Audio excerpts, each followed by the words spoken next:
Sekelompok tentara menemukan sebuah batu besar dengan pedang tertanam di dalamnya. Para tentara di sana bergegas berjuang untuk menghunus pedang itu. Tapi pedang itu sepertinya masih tidak bergerak sama sekali. Ini menarik perhatian raja. Raja sangat akrab dengan pemandangan ini, dia mengenali pedang berharga ini segera setelah dia melihatnya. Maka raja memerintahkan para pemuda negeri itu untuk mencoba menghunus pedang. Melalui sehari mencoba, tidak ada satu orang pun yang bisa menghunus pedang. Pada saat ini, ada seorang pria dalam kumpulan orang bernama Arthur. Dia tidak bisa menunggu lebih lama lagi. Dia adalah pembantu di rumah bordil. Malam harinya dia harus kembali bekerja. Jadi dia terus-menerus berdesak-desakan ke depan untuk mencoba tantangan ini. Langkah ke depan. Ketika dia memegang pedang erat-erat, dia tampaknya tersengat listrik. Takut, dia melepaskan tangannya. Pada saat ini, seorang penjaga di sana memberitahunya. Kamu siapa yang berani menggunakan satu tangan? Jika kamu tidak bisa melakukannya, keluarlah. Pada saat ini, Arthur menggunakan kedua tangannya untuk mengangkat pedang. Sebuah keajaiban terjadi. Pedang terhunus perlahan. Saat ini seluruh negeri terguncang. Semua hewan berteriak tanpa henti. Arthur telah menghunus pedang. Kejadian ini membuat penjaga di sana sangat terkejut. Dia memerintahkan para tentara untuk menangkapnya. Arthur tidak punya cara untuk menahan energi pedang. Jadi pingsan. Ternyata pedang ini memiliki kekuatan dari keturunan Raja Uther. Pedang ini menggunakan kekuatan penyihir untuk membuat. Mereka memberikan pedang ini kepada Raja Uther sebagai ganti perdamaian bagi dunia manusia dan penyihir. Tapi pemimpin penyihir itu melanggar janjinya. Mereka menggunakan sihir untuk mengendalikan manusia. Raja Uther mengeluarkan pedang sendiri ke barak musuh. Satu tebasan membunuh pemimpin para penyihir. Pada saat yang sama sihir kehilangan efeknya.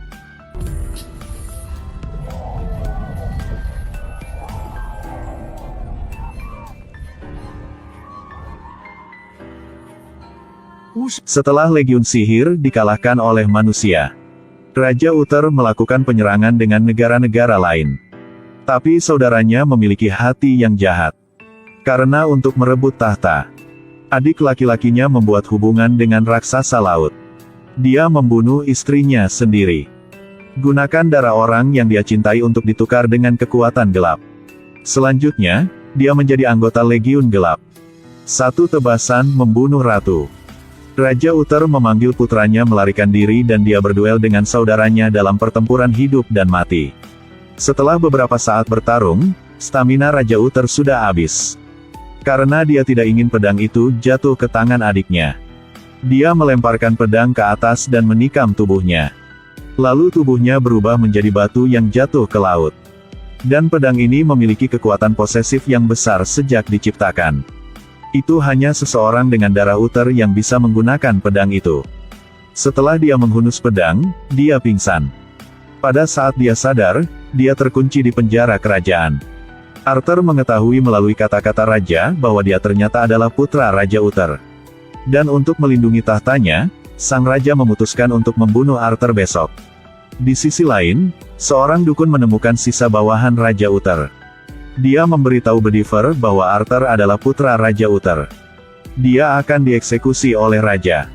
Mereka terpaksa bergabung untuk menyelamatkannya. Sangat cepat, Arthur dibawa ke tempat eksekusi. Dukun pertama yang mengendalikan elang datang untuk mengganggu eksekusi. Tunggu sampai eksekusinya kacau. Bawahan Bedivere akan menggunakan kesempatan itu untuk menyelamatkan Arthur. Keduanya membawa Arthur ke sebuah gua. Orang-orang ini semua adalah bawahan ayahnya. Selama bertahun-tahun masih mencari Arthur. Mereka ingin menggulingkan tirani sang adik laki-laki. Tapi Arthur tidak menganggap dirinya sebagai putra Raja Uther. Dia tidak ingin menjadi pahlawan. Hanya ingin kembali bekerja di rumah bordil. Tiba-tiba mata Arthur membiru. Di kepalanya muncul kenangan yang tidak pernah ingin dia pikirkan. Dia dulu sudah memegang pedang itu. Lalu memberikan pedang itu kepada ayahnya. Arthur menyebar kedua tangannya. Seperti yang diharapkan, ada bekas luka yang panjang. Dukun perempuan itu memberitahu Arthur bahwa dia dilahirkan dengan identitas yang luar biasa. Kamu harus menaklukkan ketakutanmu sendiri untuk menjadikannya raja sejati. Mereka membawa Arthur ke tanah terlarang. Ini semua binatang buas. Bisa keluar atau tidak tergantung kemampuan masing-masing.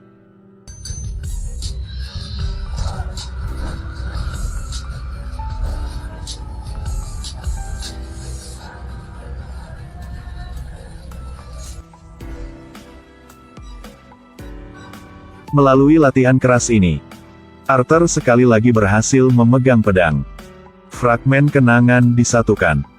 Tapi sekarang dia masih tidak memiliki cara untuk mengontrol kekuatan dari pedang berharga. Di sisi lain, Raja membakar kamarnya untuk mencari Arthur. Juga membunuh teman-temannya. Bahkan warga juga terlibat. Arthur tidak tahan lagi. Mereka memutuskan untuk membunuh Raja. Jadi mereka menyergap di kota. Temukan pemanah terbaik untuk membunuh Raja dengan busur. Arthur menemukan situasi saat ini sangat menguntungkan. Tapi ini membuatnya sedikit khawatir. Seperti yang diharapkan, Raja telah menemukan penggantinya. Tindakan mereka segera ditebak oleh Raja. Jadi sebelumnya sudah melakukan persiapan yang baik. Ingin membiarkan mereka semua jatuh ke dalam jaring sekali. Sangat cepat mereka dikepung. Tentara menggunakan pohon kayu untuk membuka pintu. Arthur dan rekan satu timnya melawan balik tetapi jumlah musuh terlalu besar. Jika ini terus berlanjut, semuanya pasti akan musnah. Tepat pada waktu ini, Arthur mengangkat pedangnya.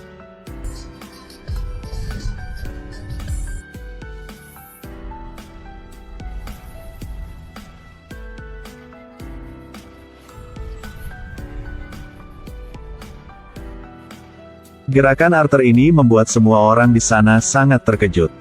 Pada titik ini Bediver melihat secercah harapan untuk restorasi nasional. Kembali ke barak. Arthur tenggelam dalam kontemplasi. Sejak kemunculan pedang ini, orang-orang di sekitarnya dan teman-temannya terus-menerus meninggalkannya. Dia tidak mau terus seperti ini. Jadi dia sampai di tepi tebing. Lempar pedang itu ke danau. Lalu kabur ke dalam hutan untuk menghilangkan sakit hati. Akhirnya dia tidak bisa berlari lagi. Dia berlutut di samping genangan air besar. Tiba-tiba ada tangan yang menariknya ke bawah. Ternyata peri di danau. Tangannya yang lain masih memegang erat-erat pedang harta. Selanjutnya, Arthur melihat pemandangan di masa depan. Jika dia tidak menerima pedang, seluruh dunia akan hancur. Saat itu, hidup akan hancur. Pada saat yang sama Arthur benar-benar sadar. Arthur memutuskan untuk tidak kabur lagi. Pertama, dia perlu mempelajari cara menggunakan sihir kontrol. Membuat ular menyerang Raja. Tapi tiba-tiba dipotong setengah oleh Raja. Pada saat yang sama, ular sepanjang 100 meter juga menyerang istana. Menunjukkan medan perang yang gila. Waktu yang sama, Arthur perlahan mengangkat pedangnya. Hendak untuk membunuh sang raja. Tapi raja dibantu oleh raksasa laut. Dan syaratnya masih menggunakan darah orang yang dicintai. Jadi dia membunuh putrinya. Dia sekali lagi berdiri di Legiun Gelap. Dia terus-menerus menyerang yang menyebabkan Arthur terjatuh berulang kali. Pada saat ini di benak Arthur, memori terakhir diingat. Dia melihat pemandangan orang tuanya sebelum mereka meninggal. Sealiran kekuatan tiba-tiba melonjak.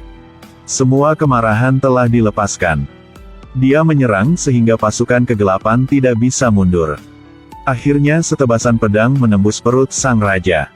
Raja ambruk di tanah dan pergi kemana dia harus pergi.